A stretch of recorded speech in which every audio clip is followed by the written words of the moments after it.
Le ciel fermé d'Ouagadougou tomba comme un couperet, transformant un simple silence en rupture nette qui déconcerta tout le Sahel. 3 jours plus tard, le contraste frappa encore plus fort. Un pays pauvre annonçait une ambition gigantesque, révélant une contradiction lumineuse entre dénuement matériel et altitude rêvée. Et si ce choc apparent disait quelque chose de vous, de ce que signifie aujourd'hui oser regarder plus haut sous l'impulsion d'Ibrahim Traoré? Dans cette brèche, une possibilité nouvelle vibra, brève comme une étincelle. Au moment où l'annonce retentit, une certitude s'imposa. Ce chantier n'était pas un simple pari technique, mais une promesse risquée, dont les conséquences dépasseraient de loin la question des pistes et des turbines. La seconde phrase, conçue comme un pacte discret avec le public, portait un bénéfice clair. Comprendre comment un pays sans elle fabrique un ciel qui lui appartient. Une clé de lecture de 10 mots qui résumait l'enjeu, mais derrière cette promesse affleurait un risque silencieux. Si tout reposait sur la foi collective, que se passerait-il si cette foi s'épuisait ? C'est ici qu'un premier micro-hook surgissait comme une fissure volontaire dans le paysage narratif, et si la véritable histoire ne résidait pas dans l'aéroport, mais dans ce que sa construction révélait de la vulnérabilité ou de la maturité d'une nation. Le pays se retrouvait suspendu entre 2 trajectoires opposées, une renaissance souveraine ou l'effondrement d'un rêve trop lourd pour des épaules exsangues. Tout l'enjeu, désormais, tenait en une ligne ténue, transformer une intuition morale en structure durable, sans tomber dans l'illusion symbolique. La mini-révélation apparut immédiatement. 3 jours après la fermeture du ciel, 40 km de désert furent soudain redessinés par les premiers engins, comme si un seuil invisible venait d'être franchi. Puis une seconde vérité tomba, plus saisissante encore. En moins d'1 semaine, le chantier improvisé comptait déjà plusieurs milliers de volontaires, matérialisant une énergie que nul observateur n'avait anticipée. Dans cette brusque accélération, Ibrahim Traoré surgit comme figure pivot, non pas dans un geste héroïque, mais dans une cohérence inattendue. La fermeture de l'espace aérien n'était pas un recul défensif, mais un marqueur de commencement. Ce geste, perçu à l'étranger comme un acte de fragilité, fut interprété au Burkina Faso comme l'ouverture d'un cycle neuf où le peuple redevenait acteur. Les radios européennes parlaient d'audace irrationnelle, mais sur le terrain, les habitants lisaient un signal clair. Si les routes du ciel se ferment, il faut tracer les siennes. Pour comprendre le basculement, il fallait remonter au moment précis où les premiers camions apparurent à l'horizon. Ni contrat, ni salaire garanti, seulement l'intuition qu'un pays enclavé pouvait se libérer en commençant par ses propres mains. Les paysans quittèrent les champs, les étudiants troquèrent leurs cahiers pour des outils, les soldats déposèrent leurs fusils pour porter du sable.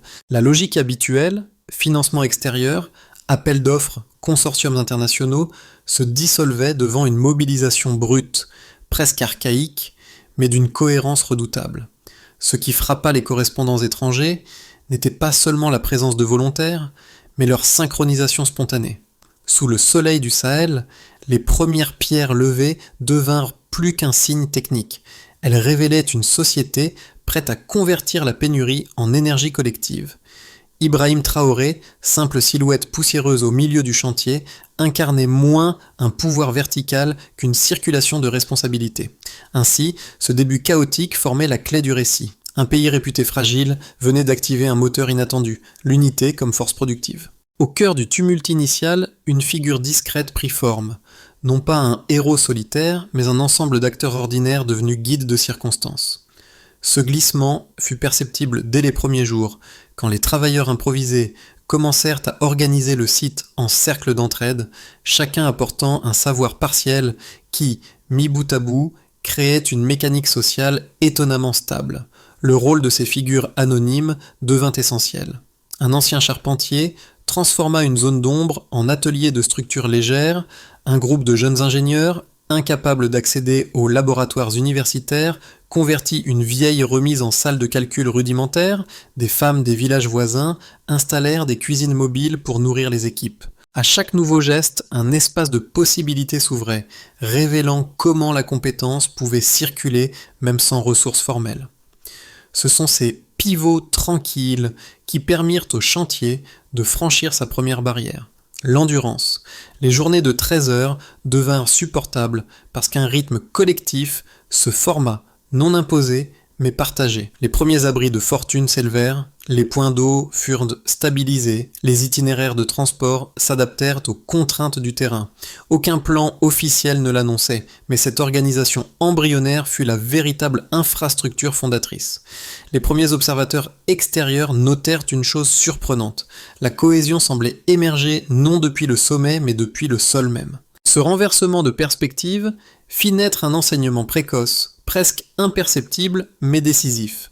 Lorsqu'un chantier devient un lieu d'apprentissage mutuel, chaque action minuscule modifie le destin de l'ensemble.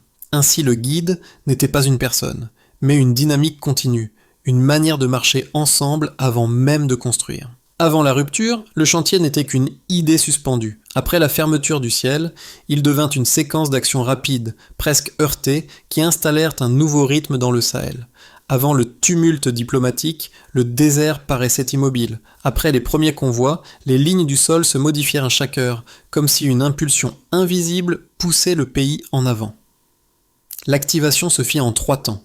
Comme pour annoncer le début de l'élan, le 3e jour, les engins surgirent sur la plaine. Aucun protocole, aucune bannière.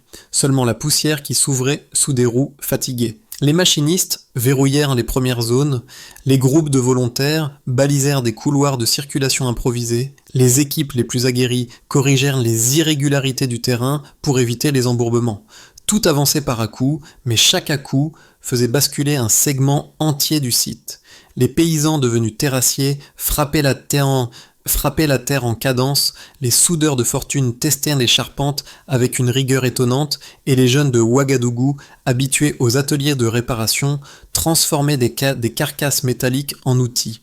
La logique était simple, faire avancer la ligne, puis la consolider.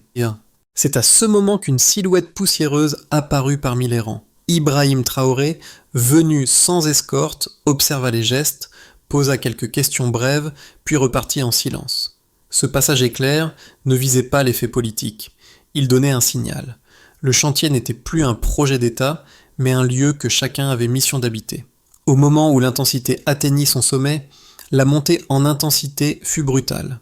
Les sanctions financières tombèrent, coupant les circuits habituels d'approvisionnement. Les fournisseurs étrangers se retirèrent. Les virements bancaires furent suspendus.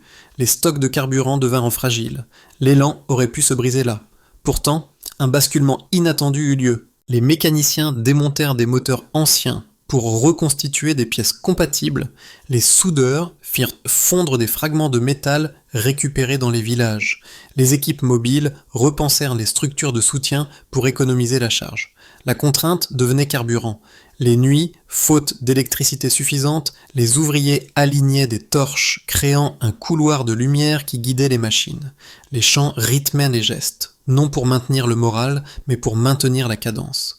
Un reporter étranger écrivit plus tard « Ce n'était pas un chantier, c'était une insurrection logistique. » La tension atteignit son sommet quand les stocks d'eau menacèrent de chuter. Les villages voisins, au lieu de se retirer, organisèrent des rotations de porteurs, des femmes installèrent des points de distribution sous des tentes, les jeunes filtrèrent l'eau avec des systèmes rudimentaires. Le site, pressé de toutes parts, ne se fissura pas. Il s'emboîta. Dans l'onde qui suivit, quand les panneaux solaires du périmètre furent connectés aux premières habitations, un basculement silencieux eut lieu. Des milliers de lampes s'allumèrent dans les villages, éclairant des rues autrefois plongées dans la nuit. Les mères cuisinaient sous une lumière stable, les enfants lisaient, les anciens murmuraient des prières de gratitude. Ce n'était pas seulement un geste technique, c'était une reconfiguration du quotidien. Les marchés nocturnes reprirent de vie, les déplacements devinrent plus sûrs, les coopératives féminines élargirent leurs horaires. Ibrahim Traoré revint brièvement sur le site, posa une main sur une structure métallique et déclara simplement « La lumière est notre première piste ». Ainsi se déroula la séquence complète. Activation brutale, montée en tension, puis en de longue, la preuve qu'un pays peut déplacer son centre de gravité en transformant chaque contrainte en impulsion. La transition se lisait d'abord dans un simple glissement, du niveau de base des 17% de villages électrifiés un delta soudain de 61%, une hausse qui transformait la nuit en ressource sociale durable. Ce premier chiffre paraissait presque irréel, mais il décrivait un phénomène concret. Lorsqu'un territoire s'illumine, ses rythmes de vie changent immédiatement. Le second indicateur, tout aussi décisif, portait sur l'avancement physique du chantier. 27 km déjà stabilisés sur les 40 prévus, soit une progression affichée de 68%. L'interprétation dépassait la technique. Atteindre ce seuil, renforcer la confiance collective et sécuriser la cadence du travail. Enfin, un dernier repère complétait la perspective, 42 000 volontaires enregistrés depuis le lancement, un flux humain rarement observé dans un projet sans financement extérieur. Cette donnée révélait une vérité simple. La participation massive créait un amortisseur social contre les interruptions extérieures. À partir de ces trois axes, éclairage, surface, mobilisation, la dynamique se clarifia. La lumière nouvelle permit l'extension d'horaires de travail plus sûrs, réduisant les risques et augmentant la productivité. Les ateliers nocturnes, éclairés uniquement par les panneaux solaires du site, devinrent des espaces mixtes où étudiants, artisans et anciens militaires affinaient des méthodes communes. Cette visibilité accrue modifia aussi la vie quotidienne autour du périmètre. Les marchés saisonniers s'élargirent, les coopératives féminines installèrent des points de stockage nocturnes et les équipes de logistique purent organiser des rotations tardives. L'avancée de 27 km apporta un second changement, la stabilisation d'un socle technique qui rendait chaque erreur moins coûteuse. Une fois les premières surfaces consolidées, les mouvements de machines gagnèrent en régularité, les pertes de matériaux diminuèrent et les équipes purent tester des structures plus audacieuses. Le site n'était plus une série de zones précaires, il devenait un terrain lisible, propice à la formation interne. Des étudiants de génie civil y développèrent des modèles de résistance adaptés au sable local, tandis que des artisans ajustaient les angles des poutres selon des observations empiriques validées par les ingénieurs. La mobilisation des 42 000 volontaires compléta la boucle. Ce nombre n'était pas une simple mesure quantitative, il constituait un système d'autorégulation. Lorsque certains groupes s'épuisaient, d'autres prenaient la relève. Lorsque des compétences manquaient, elles étaient remplacées par des équipes mixtes prêtes à apprendre rapidement. La rotation fluide créa une sorte de tampon humain contre les ruptures d'approvisionnement. Dans les moments critiques, ce tissu social amortit les choses que le site aurait subies si l'organisation avait reposé sur des équipes fixes et fragiles. Ibrahim Traoré fit référence à cette logique lors d'une visite discrète, soulignant que les nombres n'exprimaient qu'une partie de la réalité. Selon lui, le véritable moteur résidait dans la transformation silencieuse des pratiques, les villages partageant leurs ressources, les étudiants documentant chaque innovation, les artisans transmettant le geste juste au bon moment. Il évoqua la nécessité de lire dans les chiffres ce qu'ils n'osent pas dire, rappelant que chaque point de pourcentage correspondait à un effort accumulé, parfois invisible mais décisif. Ainsi, les preuves quantitatives ne servaient pas seulement à rassurer ou à impressionner, elles fonctionnaient comme des repères qui révélaient une mutation profonde. La statistique devenait une carte, et la carte dessinait l'endurance d'un peuple qui apprenait à convertir la contrainte en trajectoire. Dans les salons feutrés de Bruxelles et de Paris, les sceptiques formulaient deux arguments solides, presque irréfutables au premier regard. Le premier tenait à la logistique. Un aéroport construit sans bailleur, sans capital extérieur et sans expertise internationale serait, selon eux, condamné à l'isolement structurel. Ils soulignaient que l'entretien des pistes, la maintenance des machines ou la sécurité aérienne ne pouvaient reposer sur la seule ferveur populaire. Le second argument portait sur la soutenabilité. Même si l'élan initial semblait impressionnant, une mobilisation aussi massive risquait, disait-il, de s'essouffler, laissant un chantier ambitieux se transformer en monument inachevé. Ces deux positions proposaient un Stillman cohérent. La foi ne remplace ni les chaînes d'approvisionnement, ni les protocoles techniques.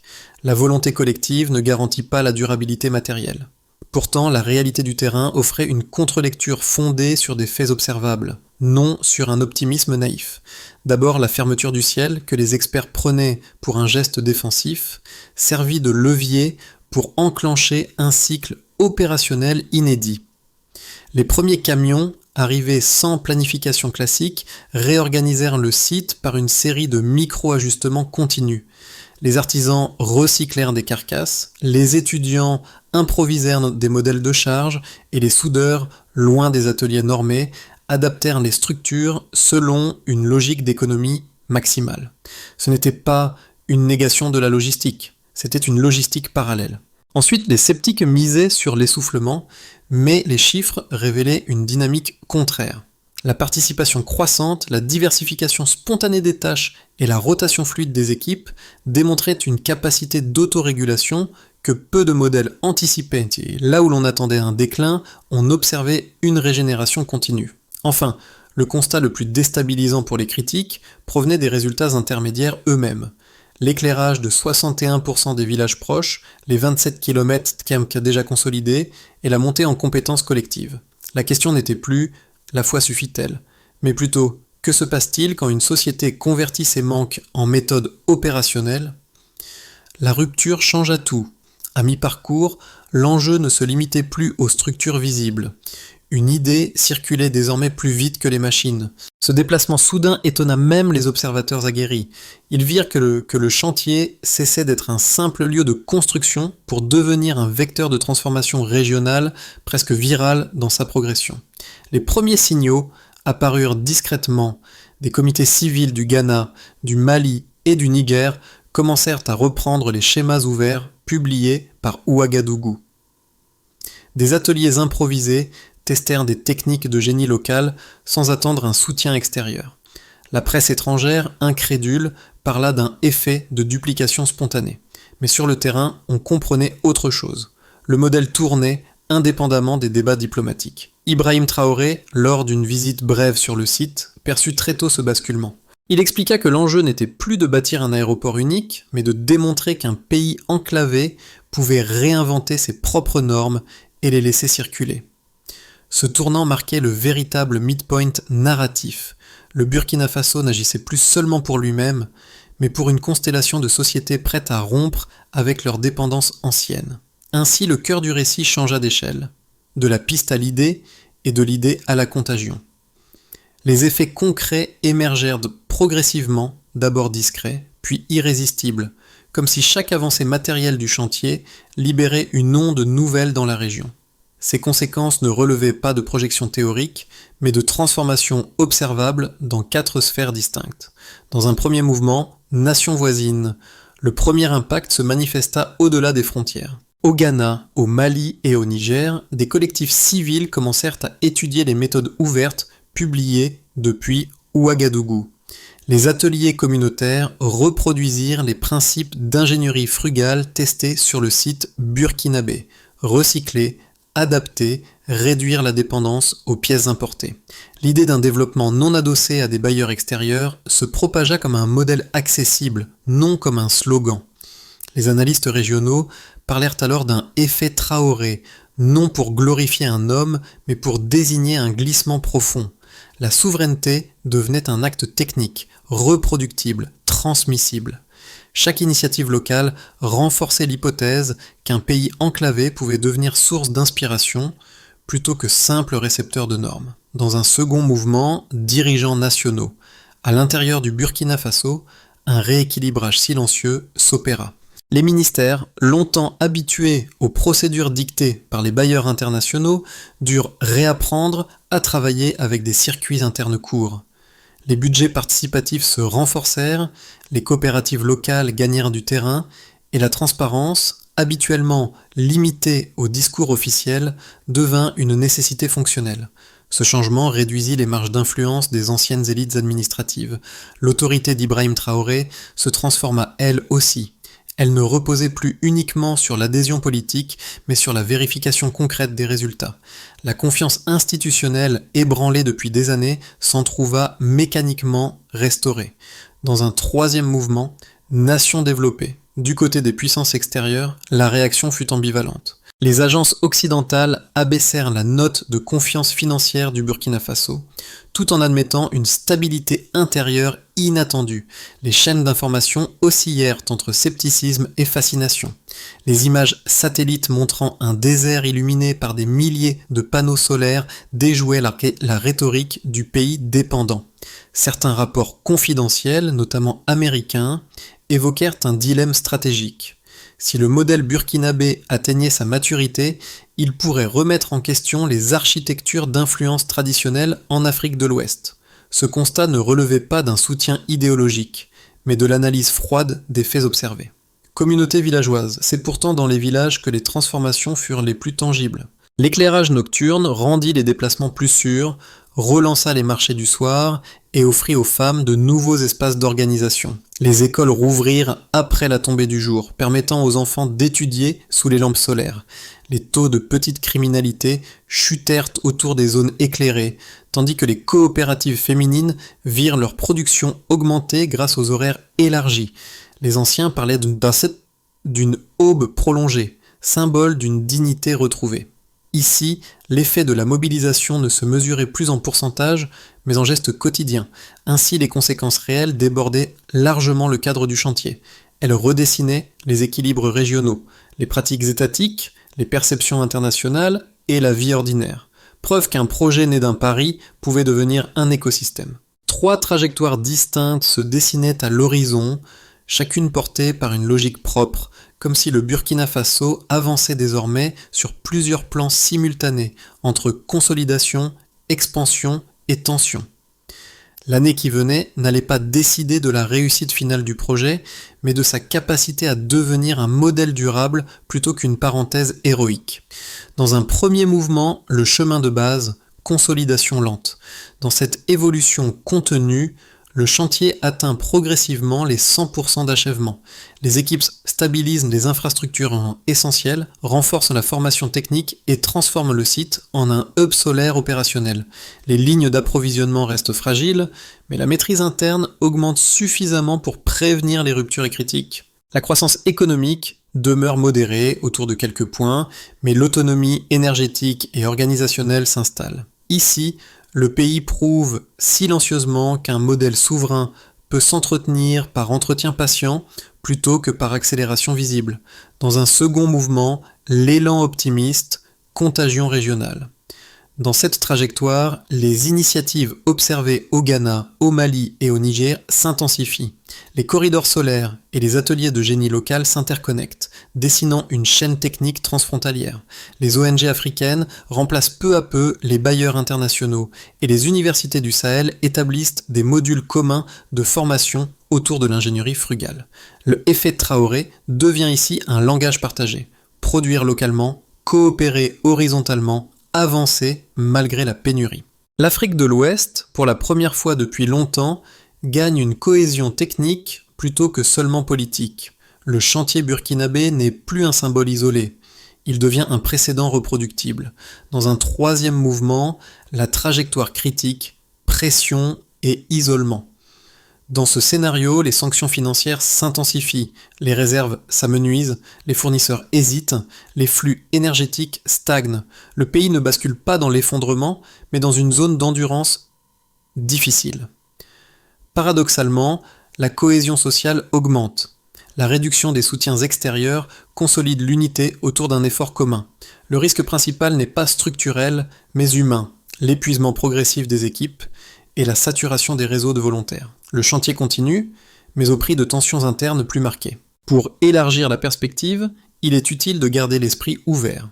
Entre ces 3 voies, la clé d'interprétation tient en une règle simple. Ne jamais confondre la vitesse avec la direction. Un projet peut ralentir, s'étirer ou se heurter à des pressions sans perdre pour autant son orientation fondamentale. L'essentiel, pour les prochains mois, sera de maintenir les mécanismes de partage, d'apprentissage et de rotation qui ont permis au chantier de survivre aux premières secousses, tout ce qui transforme une intuition en méthode et une méthode en avenir.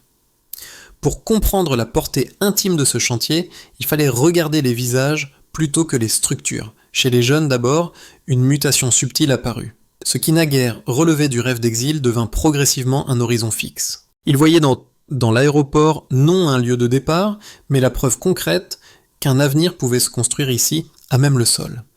Dans les ateliers nocturnes, des étudiants de génie civil expliquaient à des adolescents les bases de la résistance des matériaux, transformant une curiosité timide en compétence naissante. Chaque soir, cette transmission improvisée consolidait un sentiment élémentaire. Le futur n'était plus un ailleurs inaccessible.